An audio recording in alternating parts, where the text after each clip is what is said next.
Hello everyone, good evening. कैसे हैं आप लोग? उम्मीद है सब मजे में होंगे। तैयारी सबकी बहुत जबरदस्त चल रही है। यूपी एपीओ सभी ने दिया ना, बहुत अच्छा हुआ। अब बिहार एपीओ की बात है। बिहार एपीओ में क्या करना है, हमको बहुत अच्छे से एग्जाम देना है और कोशिश करेंगे कि सब कुछ क्लियर हो जाए। एक सब्जेक्ट आता है सीपीसी। सीपीसी आते ही दिमाग में क्या हो जाता है, सीपीसी पढ़ना कैसे है, सेक्शन कैसे पढ़ने, ऑर्डर कैसे पढ़ना है, वो सब कवर करेंगे आज बहुत अच्छे से। सिंपल में पहले मेथड बताएंगे आज आपको पढ़ना कैसे। जो सेल्फ स्टडी करें उनके लिए बहुत अच्छा है, जो वैसे पढ़ रहे हैं कहीं भी पढ़ रहे हैं, लेकिन ये वीडियो आपके लिए बहुत इंपॉर्टेंट होने वाली है। सीपीसी की बात करें, देखो सबसे पहले बात करते हैं लॉ की। लॉ में आपको दो तरह के लॉ मिलेंगे। कैसे कैसे लॉ मिलेंगे? देखो दो तरह के लॉ होते हैं। पहला होता है आपका सब्सटेंटिव लॉ, एक होता है प्रोसीजरल प्रोसीजरल लॉ। अब ये दो लॉ जो हैं, जैसे क्रिमिनल की बात करें, यहां मिलेगा आपको क्या, बीएनएस, भारतीय न्याय संहिता, मतलब आईपीसी जो पहले मिला करता था। और यहां पे क्या मिलता है आपको, सीआरपीसी।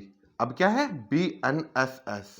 मतलब क्या है, यहां पे आपको सब्सटेंस दिया गया, क्या अधिकार मिलेंगे किसी कार्य के लिए, क्या पनिशमेंट मिलने वाली है, और वो पनिशमेंट कैसे मिलेगी, वो कंपनसेशन कैसे मिलेगा, वो कहां मिलने वाला है, बीएनएसएस के अंदर। यहां उसका प्रोसीजर बताया गया है। इसी तरह बात करते हैं सीपीसी की। सीपीसी में क्या है, दोनों तरह के लॉ मिलेंगे आपको, सब्सटेंट भी मिलेगा और प्रोसीजर लॉ भी मिलेगा। लेकिन बात यह आती है, जब सीपीसी बना, किसने बनाया था?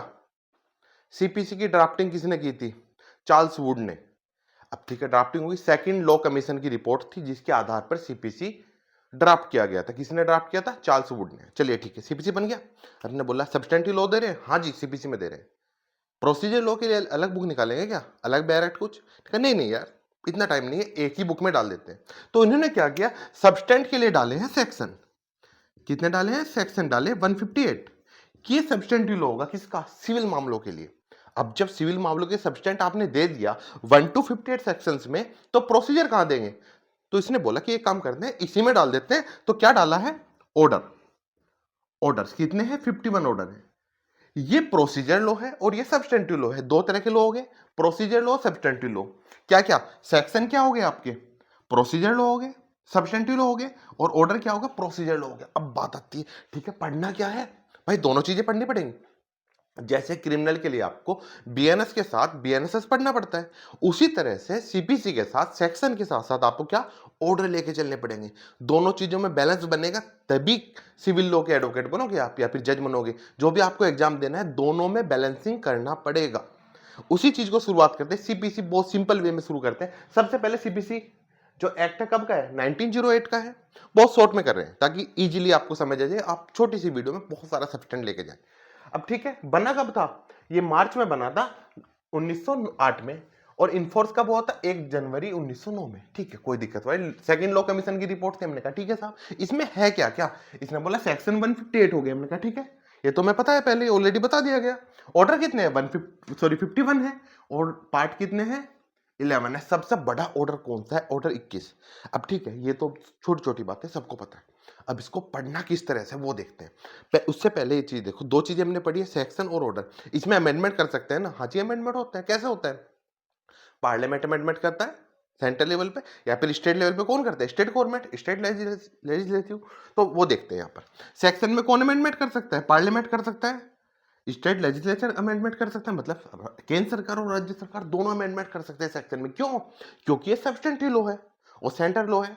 ठीक है, उसके बाद आती है ऑर्डर की। ऑर्डर में कौन अमेंड कर सकता है? देखो, पार्लियामेंट करेगा, स्टेट लेजिस्लेटिव करेगा, हाँ जी ठीक है, कोई दिक्कत वाली बात नहीं, अमेंडमेंट कर सकते हैं। लेकिन बात ये आती है, प्रोसीजर कौन अडोप्ट करता है? प्रोसीजर किसके लिए है? ये कोर्ट के लिए है ना। और कोर्ट में सुप्रीम कौन होता है? Supreme court. उसके बाद कौन है? High court. किसी भी स्टेट के लिए सबसे बड़ा कोर्ट कौन सा? High court. तो हर हाई कोर्ट अपने प्रोसीजर को अपने हिसाब से चला सकता है, इसमें तो कोई डाउट नहीं है। तो इसका मतलब क्या है, जो ऑर्डर है उसमें हाई कोर्ट भी अमेंडमेंट कर सकता है। प्री का पिन पॉइंटेड क्वेश्चन है क्या, ऑर्डर में अमेंडमेंट कौन कर सकता है? A parliament, B state legislature, C high court, D all of the above. तो क्या हो जाएगा? All of the above. Clear है कि नहीं है? ये बेसिक कंसेप्ट होगा जो सीपीसी हम पढ़ने वाले हैं उसके लिए। उसके बाद आगे बढ़ते हैं, सीपीसी में पढ़ना कैसे है, किस तरीके से पढ़ना है। अब हम बात करें प्रोसीजर कैसे अडॉप्ट करना पड़ेगा, किस तरह से हम चलेंगे। अगर एक बार आपने चार्ट समझ लिया तो फिर सीपीसी पढ़ने में कोई प्रॉब्लम नहीं आएगी। देखो नॉर्मल सी बात है, ए और बी दो पर्सन है, ए और बी। ए ने बी के ऊपर केस किया कि इसके पास मेरे 5 लाख रुपए हैं और ये वापस नहीं कर रहा, या कोई कॉन्टैक्ट किया था, ब्रीच ऑफ कॉन्टैक्ट हो गया, तो साहब मुझे पैसे चाहिए। तो कैसे ए बी के खिलाफ केस कैसे करेगा? पहले वाद दाखिल करेगा, वाद दाखिल करने के लिए इंस्टीट्यूशन ऑफ सूट पहले स्टेप ये स्टेप वाइज करेंगे। अगर ये आपको समझ में आ गया फिर कोई प्रॉब्लम नहीं आने वाली, आप सेल्फ स्टडी से भी बहुत अच्छे से सीपीसी कवर कर सकते हैं। चलिए बात करते हैं इंस्टीट्यूशन ऑफ सूट। सूट को इंस्टीट्यूट करें, कहां दिया गया है, सेक्शन नंबर 26। यहां से ऑर्डर स्टार्ट होंगे, इससे पहले ऑर्डर की जरूरत नहीं पड़ेगी ज्यादा।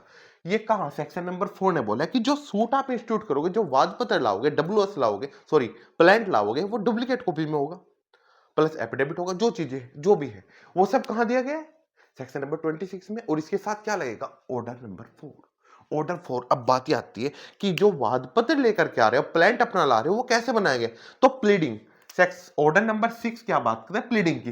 प्लीडिंग के अंतर्गत क्या आता है, देखो प्लीडिंग में प्लांट भी आएगा और डब्ल्यूएस भी आएगा, कि डब्ल्यूएस या प्लांट जो आप लिख रहे हो वो किस तरह से लिखोगे, क्या चीज उसमें ऐड करोगे, क्या चीज नहीं करोगे, वो सारी चीजें किसने दी गई है, ऑर्डर नंबर 6 ने। ऑर्डर नंबर 6 ने बताया प्लांट और डब्ल्यूएस कैसे होंगे, प्लीडिंग दिया है। अब 7 ने बताया कि प्लांट, सिर्फ प्लांट की बात कर रहे हैं, जो आपका वाद पत्र है वो कैसे लिखा जाएगा। ऑर्डर 7 जब आप खोलोगे वहां पे हर चीज मिलेगी, क्या आप उसमें डालेंगे, क्या नहीं डालेंगे, क्या ऐड करना है, क्या नहीं करना है, किस सीक्वेंस में लिखना है, वो सारी चीजें कहां मिलेंगी आपको, ऑर्डर 7 में। ऑर्डर 7 प्लीडिंग सीखी आपने ऑर्डर 6 में, ऑर्डर 7 में प्लांट सीखा, प्लांट तैयार किया, सेक्शन 26 सब्सटेंट जो दिया गया था, ऑर्डर 4 के तहत आपने जाकर के क्या किया, लीजिए साहब ये रहा मेरा प्लांट, उस बंदे के पास मेरे पैसे हैं, पैसे नहीं दे रहा है, तो केस दाखिल कर दिया आपने, ठीक है, फिर कोर्ट उसको रजिस्टर करेगा, स्टैम्प स्टैम्प लगाएगा, जो भी प्रॉपर हो गया, आपका केस इंस्टीट्यूट हो गया। अब जब इंस्टीट्यूट हो चुका है केस, किसके खिलाफ, बी के खिलाफ। बी तो घर पे बैठा मूवी देख रहा है या वेट कर रहा है, भाई आईपीएल शुरू होने वाला है, क्रिकेट देखेंगे आज, उसे नहीं पता ना, उसे सपना थोड़ी आ रहा है। तो हम क्या करेंगे, सेकंड स्टेप क्या रहेगी हमारी, हम समन करेंगे उसको, कोर्ट उसको समन करेगा ऑर्डर 5 के तहत। समन में क्या होगा, जो हमने यहाँ पर डुप्लीकेट कॉपी में प्लांट दिया था, एक तो प्लांट जाएगा प्लस एक डेट का पेपर जाएगा, छोटा सा कोर्ट का फॉर्मा, कि इस डेट पे आपको आना है, आपके खिलाफ ये वाद दाखिल किया गया है, ठीक है। जो मेरा वाद पत्र था, प्लांट की एक कॉपी गई उसके पास, प्लस क्या गया कि इस तारीख में आप कोर्ट में आ जाइए अपना डब्ल्यूएस लेकर के। मतलब क्या है डब्ल्यूएस, जो आपके खिलाफ ए ने दावा डाला है उसका जवाब देना भाई, रिटर्न स्टेटमेंट। वो ये कह रहा है कि आपके पास पैसे हैं, आप क्या कहना चाहते हो, विद इन 30 डेज। ऑर्डर 5 ने क्या बोला था, समन भेज दिया, समन आ गया। समन के लिए सेक्शन कौन कौन से आए आपको, 27 से 32 तक सारे सेक्शन समन के रिगार्डिंग है। हमने कहा ठीक है साहब, कोई दिक्कत वाली बात नहीं है। स्टेप 3, जब समन बी के पास पहुंच चुका है, वाद पत्र की कॉपी पहुंच चुकी है, तो बी क्या करेगा, ऑर्डर 6 में जाएगा। प्लीडिंग कैसे की जाती है, वही जो यहां की थी, प्लांट और डब्ल्यूएस कैसे लिखा जाता है। फिर ऑर्डर 6 के हिसाब से ऑर्डर 8 में क्या दिया गया है, डब्ल्यूएस, तो वो अपना डब्ल्यूएस तैयार करेगा, रिटर्न स्टेटमेंट तैयार करेगा, अपना प्रतिदावा तैयार करेगा, ठीक है। जवाब दा, रिटर्न स्टेटमेंट लिख दिया। इसमें क्या कर सकता है वो, पहली बात तो ऑर्डर 6 ने, सॉरी डब्ल्यू, ऑर्डर 8 में आ गया डब्ल्यूएस। डब्ल्यूएस कितने दिन में होना चाहिए, समन जब उसके पास पहुंचा था, इंस्टीट्यूशन ऑफ, जब उसके पास समन पहुंचा इंस्टीट्यूशन ऑफ सूट के बाद, तो विद इन 30 डेज वो अपना डब्ल्यूएस देगा। स्पेशल सर्कमस्टेंस में इसके टाइम को बढ़ा देते हैं, कितने दिन में, 30 दिन में समन दे अपना डब्ल्यूएस देगा, क्या देगा, उस प्लांट का जवाब देगा। अब जब जवाब दिया क्या कर सकता है, अपना जो भी कहेगा, ये देगा हाँ साहब पैसे हैं नहीं है जो भी है। उसके बाद इसका रूल 6 जो कि एग्जाम में बार बार पूछा जाता है, इसने 5 लाख मांगे थे, ए ने बी से कितने मांगे, 5 लाख। बी केस करता है, अपना जवाब दावे में लिखता है कि साहब 5 लाख ठीक है, 5 लाख देने हैं, लेकिन 2 लाख तो इसे मेरे देने हैं, 2 लाख इसे मेरे देने हैं, मेरे पास डिग्री है ऑलरेडी कोर्ट की कि 2 लाख रुपए मुझे देगा, क्योंकि मेरे इसके पास 2 लाख रुपए हैं। तो हम क्या करेंगे, बी क्या कहेगा, साहब उस 2 लाख को सेट ऑफ कर लो। अब वाद कितना बचा है, 5 लाख के बजाय 3 लाख का बचा है, उन 2 लाख को सेट ऑफ कर लिया, ठीक है। एक क्वेश्चन आपके लिए है, बीएनएसएस में सेट ऑफ कहां है इंप्रिजनमेंट का। मान लिया एक केस चल रहा है, ड्यूरिंग द ट्रायल व्यक्ति 6 महीने जेल में रहा है, फिर पनिशमेंट मिली उसको 2 साल की, तो क्या वो 6 महीने माइनस करे जाएंगे पनिशमेंट में से या नहीं किए जाएंगे। ये है सेट ऑफ, वहां पर बीएनएसएस में उसका सेक्शन बताना है आपको, उन 6 महीने को माइनस कर देंगे। 2 साल की सजा थी ना, तो 1.5 साल की सजा मिलेगी, क्योंकि 6 महीने ऑलरेडी वो भुगत चुका है। क्लियर है, तो यहां पे सेट ऑफ डाल देगा वो, क्या कि ये जो पैसे थे ना, इतने पैसे तो मेरे ऑलरेडी के पास है, तो ये माइनस कर दो, जो बचे हुए 3 लाख में दूंगा। Order 6A most important, pre में बार बार पूछा जाता है, 100% एग्जाम में आने वाला क्वेश्चन है। ये क्या कह रहा है कि काउंटर क्लेम कर सकता है कि साहब 5 लाख इसे नहीं, इसे मेरे पैसे नहीं लेने, मुझे लेने, इससे 5 लाख मैं इसे नहीं दूंगा, ये मुझे 5 लाख देगा। ये क्या काउंटर क्लेम कहां है, ऑर्डर 8 रूल 6A। क्लियर है यहां तक। पहले क्या किया, इंस्टीट्यूशन ऑफ सूट किया, सेक्शन 26 ऑर्डर 4, ऑर्डर 6, ऑर्डर 7 के साथ। फिर उसके बाद सेकंड स्टेज क्या थी, समन किया हमने ऑर्डर 5 में। फिर थर्ड स्टेज क्या थी, डब्ल्यूएस मैंने दे दिया अपना जो भी देना था इसमें, सेट ऑफ दो, काउंटर क्लेम दो या फिर नॉर्मल डब्ल्यूएस दो में, हो गया। उसके बाद ऑर्डर 9, ऑर्डर 9 क्या बात कर रहा है, फोर्थ स्टेप क्या होगी, अपीयरेंस ऑफ द पार्टी। दोनों पार्टियां कोर्ट में आएंगी, कोर्ट उनसे बातचीत करेंगे, हालचाल पूछेंगे कि आ जाओ भाई दोनों। अब क्या हो सकता है, देखो दोनों में से प्लेंटिफ आके डिफेंडेंट नहीं आया तो कोर्ट क्या कर सकता है, मान लिया ए तो कोर्ट में प्रेजेंट हो गया, बी नहीं आया उस जो डेट दी गई थी, बी नहीं आया, तो क्या करेगा कोर्ट, या तो नेक्स्ट डेट दे देगा, नेक्स्ट डेट चलो भाई 2 दिन बाद की डेट, 30 दिन की डेट, कोई भी डेट दे सकता है नेक्स्ट। या फिर क्या कर सकता है, इसको एक्स पार्टी कर सकता है कि भाई खत्म, जब वो नहीं आ रहा उसके खिलाफ उसकी अब्सेंस में जजमेंट दे देंगे, ठीक है, एक्स पार्टी ऑर्डर। दूसरी बात क्या हो सकती है, डिफेंडेंट आ सकता है, प्लेंटिफ भी नहीं आया, भाई डिफेंडेंट आ गया, प्लेंटिफ नहीं आया, बी आ गया, ए खुद नहीं आया, तो कोर्ट नेक्स्ट डेट दे सकता है। या फिर क्या कर सकता है, कोर्ट जो भी करेगा वो बी पे डिपेंड करता है, डिफेंडेंट पे। अगर डिफेंडेंट उसके दावे को एक्सेप्ट करता है कि साहब 5 लाख रुपए देने थे ना, मैं मानता हूं देने हैं, मैं दे दूंगा, तो बी के खिलाफ क्या जजमेंट आ जाएगा डायरेक्ट, यहाँ पे सारी प्रोसीडिंग खत्म, बी के खिलाफ क्या आ गया, जजमेंट आ, क्योंकि उसने एक्सेप्ट कर दिया। एक सेक्शन है आपका बीएसए का, सेक्शन 24, 25, 26, सोच लेना कौन सा है आप पे, ठीक है, कमेंट में आंसर देना कौन सा है। Admitted fact not need to be prove, जो स्वीकृत तथ्य उन्हें साबित करने की आवश्यकता नहीं है। तो यहां पे क्या हुआ, उसने एक्सेप्ट कर लिया तो जजमेंट आ गया, उसने पार्टली एक्सेप्ट किया तो पार्टली जजमेंट आ गया। तीसरी बात क्या, वो रिजेक्ट कर रहा है लेकिन ये है ही नहीं, यहां पर रिजेक्ट करेगा, सीधी सी बात है, रिवर्ट करेगा, साहब पैसे बैठे नहीं, झूठ बूठ में कर रहा है मेरे ऊपर केस, झूठा दावा लाया है, तो कोर्ट क्या करेगा, इसको यहां पर डिसमिस कर देगा, खारिज कर देगा प्लेंट को, अगर प्लेंटिफ नहीं है, डिफेंडेंट आ रहा है।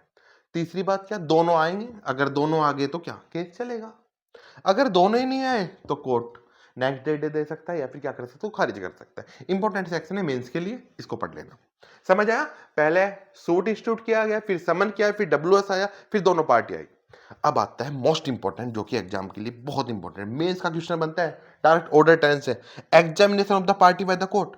कोर्ट क्या करेगा, उन पार्टी का एग्जामिनेशन करेगा, जैसे वो प्लेंट वाले कंप्लेन वाले मामले में ना एग्जामिनेशन किया जाता है, एग्जामिनेशन ऑफ कंप्लेनेंट, परिवादी की परीक्षा, इस तरह से यहां पर दोनों पार्टी परीक्षा करेंगे, कोर्ट पूछेंगे हाँ भाई क्या इरादा है, अच्छा आपने इतने, आप इतने पैसे, क्या इरादा, क्या करना चाह रहे हो, लड़ना है केस, टाइम बेकार करना है अपना, पैसे बेकार करने हैं कोर्ट में आकर के, तो जज साहब पैसे तो चाहिए, बताओ क्या करें। देखो आपको मैं एक ऑप्शन दे रहा हूं, जज साहब क्या बोले, मैं आपको एक ऑप्शन दे रहा हूं, कहां दे रहा हूं, सेक्शन नंबर 89 में, ऑर्डर 10 के साथ सेक्शन नंबर 89 में क्या ऑप्शन दिया कि आप एडीआर यूज करो, alternate dispute resolution, out of court आप सेटलमेंट कर सकते हो। क्या क्या दिया गया है, मीडिएशन, कैंसिलेशन, लोक अदालत, ये सारी चीजें यहां दिए गए हैं कि आप इसे चाहो तो बाहर आर्बिट्रेशन वगैरह में सॉर्ट आउट करा सकते हैं। अगर आप चाहते हो तो मैं आपकी फाइल आर्बिट्रेशन में भेज देता हूं, कैंसिलेशन, मेडिसिन वगैरह में भेज देता हूं, लोक अदालत में भेज देता हूं, आप इसको सॉल्व कर लेना, बिना बात के केस बढ़ते रहेंगे, यहाँ पे फायदा कुछ नहीं होगा, सेटलमेंट आपको आपस में ही करना है। तो सबसे पहले क्या है, फिफ्थ स्टेज में क्या करेगा, order 10 rule 1A, rule 1A 1B 1C के तहत कोर्ट उनको एक ऑप्शन दे कि आप चाहो तो इसको आउट ऑफ कोर्ट सेटल कर सकते हैं। क्लियर है कि नहीं है, ठीक है, यहां तक चीजें क्लियर आ गई। अब इसके बाद आगे बढ़ते हैं, चलिए अब तक हमने क्या समझा है, सूट इंस्टीट्यूट कैसे किया जाएगा, फिर क्या होगा, समन किया जाएगा, फिर डब्ल्यूएस आएगा, डब्ल्यूएस आने के बाद दोनों पार्टी कोर्ट में आएंगी, दोनों पार्टी आपस में बात करेंगी, 10 में एग्जामिनेशन ऑफ पार्टी से करते हुए कोर्ट उनको ऑप्शन देगा कि आप बाहर इसको सेटल करा सकते हैं, अगर कराना चाहे तो, नहीं कराना चाहते फाइल वापस मेरे पास आ जाएगी, ऑर्डर 10 रूल 1C में, फिर मैं इसकी प्रोसीडिंग चलाऊंगा। इससे आगे नेक्स्ट क्लास में करेंगे, उम्मीद है यहाँ तक की चीजें समझ में आई होंगी। अगर आपको समझ में आ रही है तो बैरेट के साथ इनको एक बार रीडिंग लगाना, ठीक है, उसके बाद आगे मिलते हैं, कल करेंगे नेक्स्ट क्लास, इसको रिवाइज कर लेना बहुत अच्छे से। और दूसरी बात, बिहार एपीओ का एक बैच स्टार्ट हो रहा है 2 अप्रैल से, जो भी ज्वाइन करना चाहे ज्वाइन कर सकता है, इसमें फीस फुल्ली रिफंडेबल है अगर समझ में नहीं आता है तो, ठीक है एवरीवन, उम्मीद है चीजें क्लियर होंगी। जल्दी जल्दी से अगर आपको समझ में आया तो कमेंट करें, नेक्स्ट वीडियो जल्दी अपलोड करेंगे अगर ये समझ में आई है तो। Okay everyone, all the best, see you soon, फाड़ देना इस बार।